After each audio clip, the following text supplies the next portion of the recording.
அஸ்ஸலாமலைக்கும். Hi friends, இன்னைக்கு veg biryani எப்படி செய்யறதுன்னு பார்க்கலாம். பாஸ்மதி ரைஸ் 1.5 கிலோ எடுத்து கழுவி ஊற வச்சிருக்கேன். பீன்ஸ், கேரட், பட்டாணி, உருளைக்கிழங்கு எல்லாமே கிளீன் பண்ணி கட் பண்ணி வச்சிருக்கேன். இப்போ ஒரு பெரிய பாத்திரம் எடுத்துட்டு 1/2 கிலோ எண்ணெய், பட்டை, லவங்கம், ஏலக்காய் போட்டு 1/2 கிலோ வெங்காயம், 10 பச்சை மிளகாய், தேவையான அளவு உப்பு போட்டு வதக்கிக்குங்க.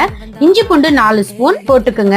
இப்ப காயெல்லாம் போட்டு நல்லா கிளறி விடுங்க. 1/2 கிலோ தக்காளி போட்டு 2 ஸ்பூன் சக்தி மசாலா மிளகாய் தூள், 1 ஸ்பூன் மஞ்சள் தூள், 1 பெரிய கப் தயிர், 2 பெரிய லெமன் பிழிஞ்சுக்குங்க. தேவையான அளவு தண்ணி போட்டுக்குங்க. புதினா 1 கட்டு, கொத்தமல்லி 1/2 கட்டு போட்டுக்குங்க. தண்ணி கொதிக்கும் போது ஊற வச்ச அரிசியை தண்ணி வடிகட்டிட்டு போட்டுக்குங்க. இப்போ மெதுவா கிளறி விடுங்க. இப்போ நெய் விட்டு ஒரு காட்டன் துணியால தம் போட்டுருங்க. ஒரு 10 நிமிஷம் தம்லயே இருக்கட்டும். வெஜ் பிரியாணிக்கு வேக வச்ச முட்டைக்கு மசாலா செஞ்சுக்கலாம். இப்போ ஒரு பேன்ல எண்ணெய் போட்டு 1 ஸ்பூன் இஞ்சி பூண்டு, தேவையான அளவு உப்பு, மிளகாய் தூள், பெப்பர் போட்டு நல்லா கீழே மேல கிளறிட்டு வேக வச்ச முட்டையை போட்டு கிளறிக்குங்க. டேஸ்டான வெஜ் பிரியாணி ரெடி ஆயிடுச்சு. பாருங்க, உதிரி உதிரியா இருக்கு. நீங்களும் இந்த மாதிரி வீட்டுல ட்ரை பண்ணி பாருங்க.